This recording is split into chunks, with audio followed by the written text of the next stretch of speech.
Nein? Alles gut. Aber schickt trotzdem ab. Good evening, everyone. We just concluded pretty packed 2 days, coming at a very intense time for our countries and for the world.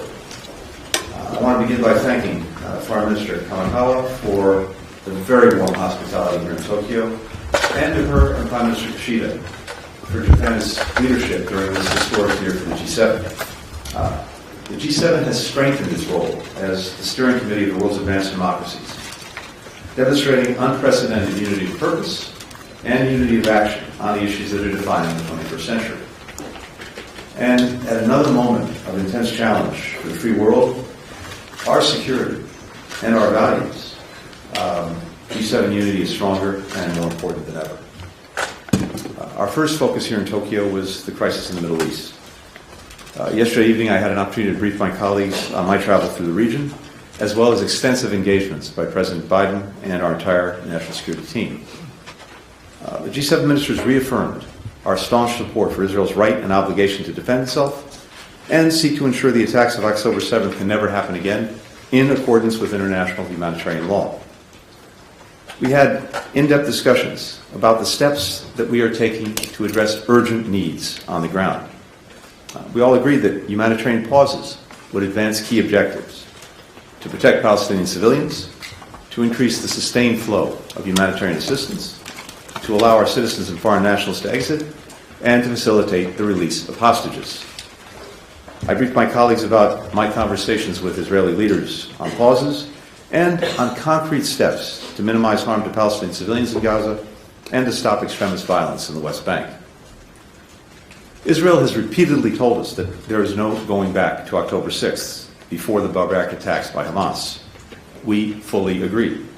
As we work with Israel to ensure this, we also are working in the region to deter broader threats to our partners and to our friends. As the President has said, to anyone seeking to take advantage of the crisis in Gaza and spread conflict to other theaters, don't. All of us want to end this conflict as soon as possible, and meanwhile, to minimize civilian suffering. But as I discussed with my G7 colleagues, those calling for an immediate ceasefire have an obligation to explain how to address the unacceptable result it would likely bring about. Hamas left in place with more than 200 hostages, with the capacity and stated intent to repeat October 7th again and again and again. Ultimately, the only way to ensure that this crisis never happens again is to begin setting the conditions for durable peace and security, and to frame our diplomatic efforts now with that in mind. The United States believes key elements should include no forcible displacement of Palestinians from Gaza. Not now, not after the war. No use of Gaza as a platform for terrorism or other violent attacks. No reoccupation of Gaza after the conflict ends. No attempt to blockade or besiege Gaza. No reduction in the territory of Gaza. We must also ensure no terrorist threats can emanate from the West Bank.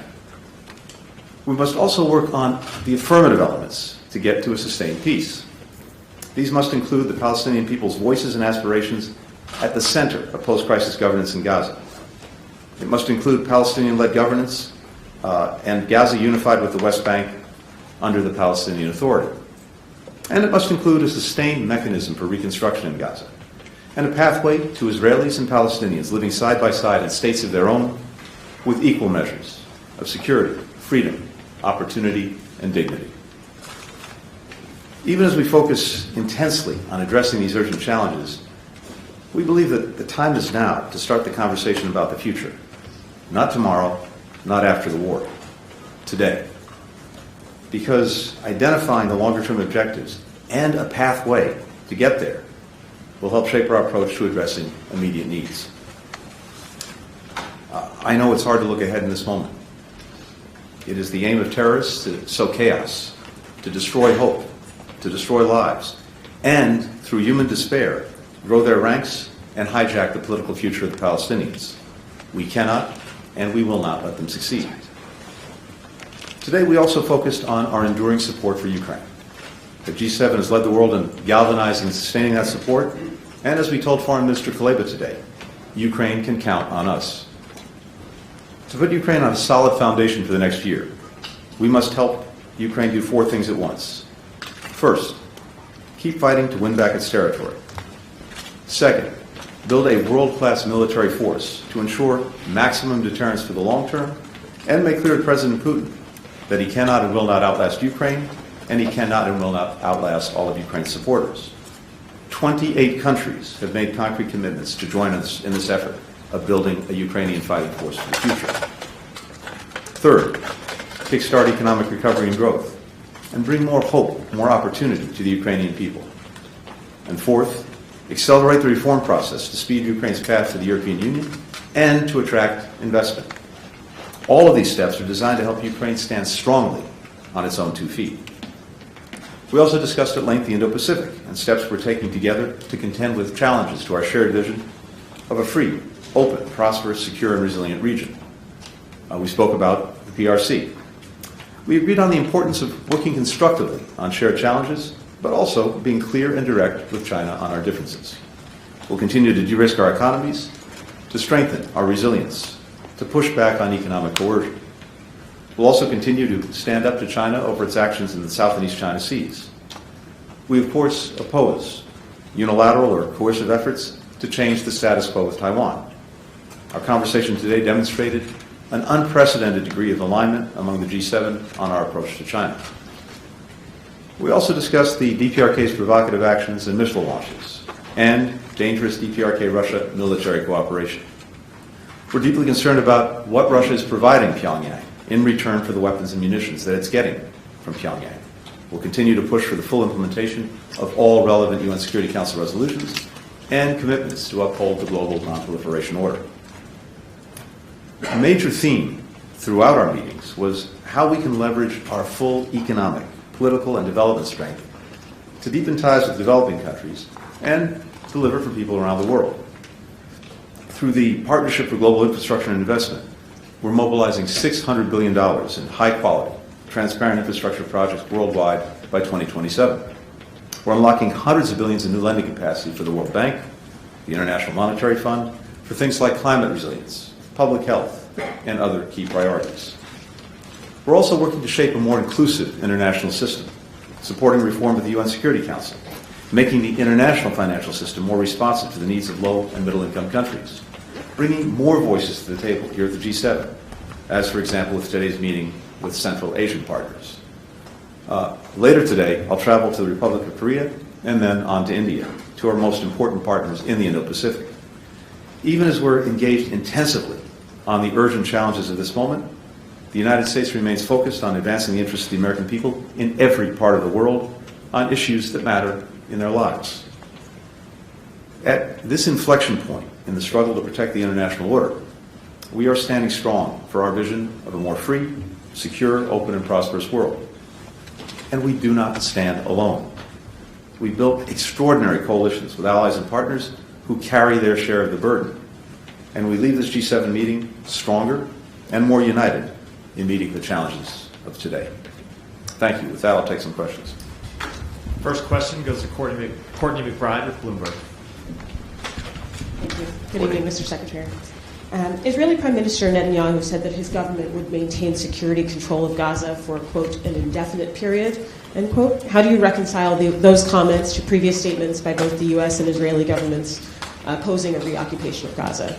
And then you addressed this a bit, but other G7 members have expressed support for a full ceasefire in the Israel-Hamas war, while the U.S. continues to support just these humanitarian pauses. And I'm just wondering, did you convince the other members of the U.S. position, or is this joint statement language just the sort of minimal consensus area? Thank you. Thanks, Courtney. So I think we've been very clear from day one that when it comes to post-conflict governance in Gaza, a few things are clear and necessary. One, Gaza cannot be continue to be run by Hamas.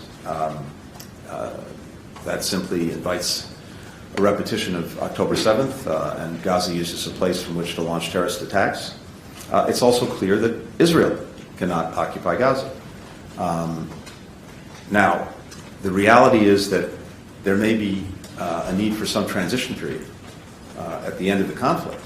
But it is imperative that the Palestinian people be central to governance in Gaza and in the West Bank as well, and that again we don't see a reoccupation. And what I've heard from Israeli leaders is that they have no intent to reoccupy Gaza and retake control of Gaza. So the only question is there some transition period that might be necessary, and what might be the mechanisms that you could put in place for that to make sure that there is security. But we're very clear on no reoccupation, just as we're very clear on no displacement of the Palestinian population. And as we've said before, we need to see and get to, in effect, unity of governance when it comes to Gaza and the West Bank, and ultimately to a Palestinian state. When it comes to the G7 statement, and particularly with regard to the question of ceasefire, actually we found real unity in the G7 in this moment on that question. I think the communique very accurately reflects what we discussed and what G7 partners believe. For the next question, Sasaki Akiko with TV Tokyo.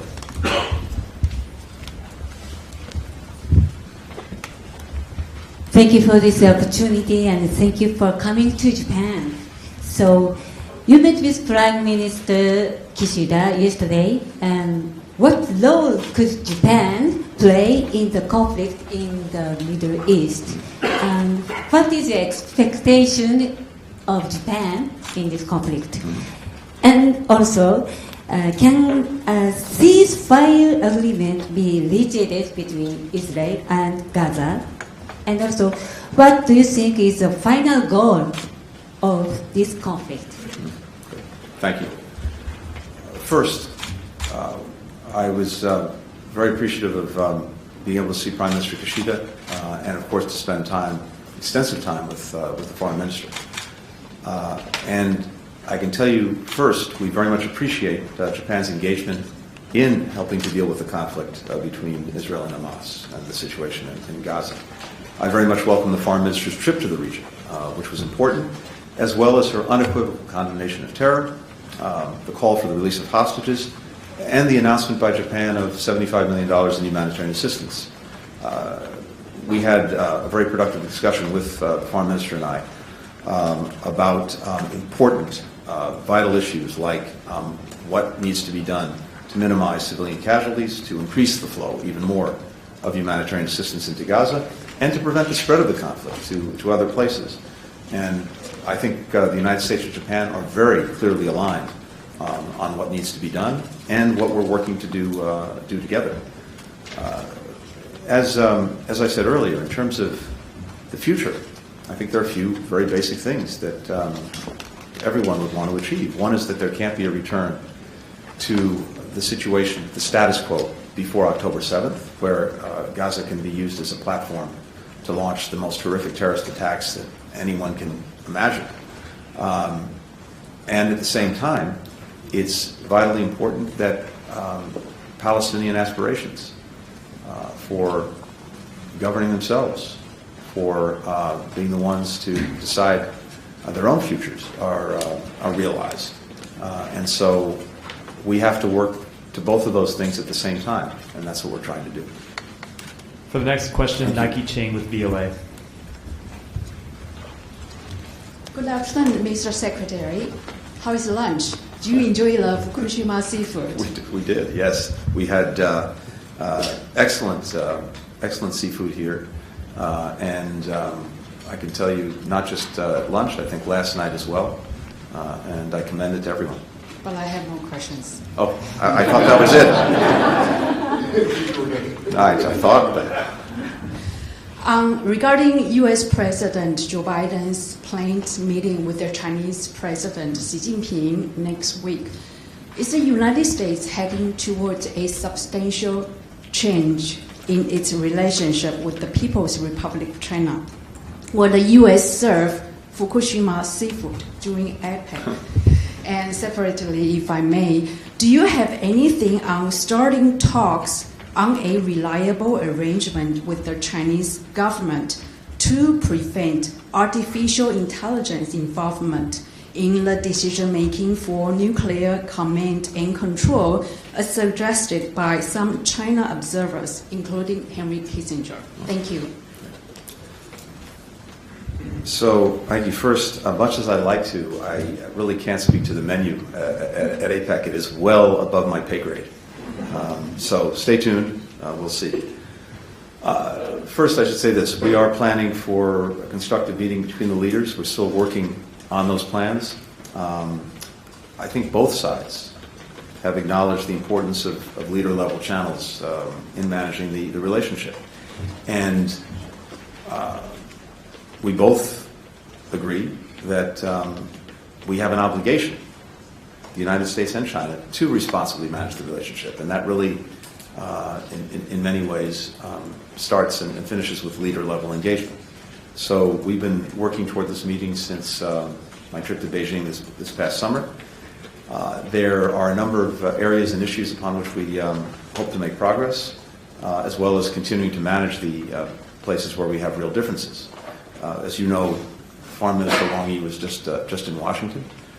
We had detailed, constructive conversations, both about areas of potential cooperation, but also about the places where we have real disagreements. And I think we were able to speak very clearly, very candidly with each other, and that too is very important when it comes to the discussions that our leaders have. So beyond that, I can't get into the specific issues that they would discuss in any such meeting. I can say as a general principle for us that when it comes to artificial intelligence, that we believe that artificial intelligence should not be in the loop or making the decisions about how and when a nuclear weapon is used. That very much reflects our strongly held view and our policy. But as to what the leaders would discuss, I'm not in a place where I can talk about that now. We're still working on the meeting and working on the agenda for any meeting. Thanks. And the final question goes to Fujigami Takayuki with Yomiuri.